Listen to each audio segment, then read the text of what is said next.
Teal, thanks for taking some time to join us today. I'd like to start just talking about the transition from college to the pros. We always hear about that. Is it everything you hear? Is it a pretty big step up? I mean, it is a big step up. I think there's just an adjustment period in anywhere you're going from, and I think that I've adjusted well, but going to the University of Akron has helped me out a lot. My coaches there, my teammates, and just the dedication they had there. I think it made it easier for me to come into the pros and enjoy it. What's the biggest difference between college and the pros? Is it the speed?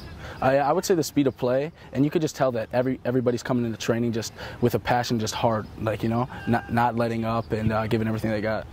When the coaches talk to you about adjusting to the pro game, what do they kind of advise you of, you know, hey, you still need to work on this or that? What do they tell you? They say I got a lot of things to work on, and, you know, I feel like I really do. But the main thing is always, like, playing the ball and moving off the ball is one thing they're always stressing for me, is playing it and moving.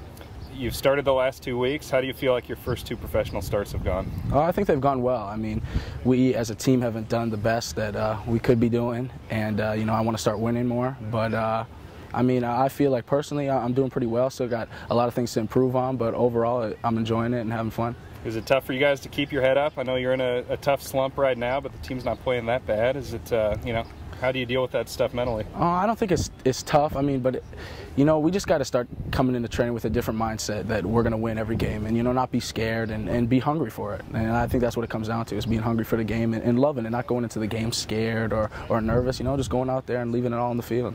You were one of 10 new additions in the offseason, and all 10 were international players, which is kind of an interesting note. Going back to Canada this weekend, is it even an extra little bit of excitement going back to your home country? Yeah, it definitely is. Some of my family members are going to be at the game, and I know some of the other players on the other teams, so it's going to be a lot of excitement, but I just got to calm my nerves and just go out there and try to win.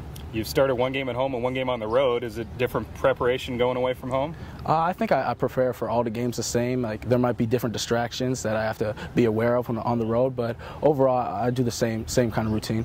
You excited to see that atmosphere in Toronto? It's supposed to be one of the tops in the league. Yeah, I keep hearing about it, so yeah, I'm ready for it. Talk to us about your relationship with your dad. You're the first son of an MLS player to play and follow his footsteps in the league, which is that's got to be neat for you to be able to kind of follow what he did as a great professional soccer player. Yeah, I mean, people always talk about that, and he was my coach ever since I was young. You know, he's had such a big influence on me soccer-wise, and he's just one of a kind. Always got my back, always supporting me after games, always telling me what I could work on still. So it's been great, and I mean, him and my mom have done so much for me to help me out, supporting me while I'm kind of, you know, on my own now, and so it's been great. All my family support has been amazing. How often do your parents, or at least your dad, get to come down and see you play in Kansas City?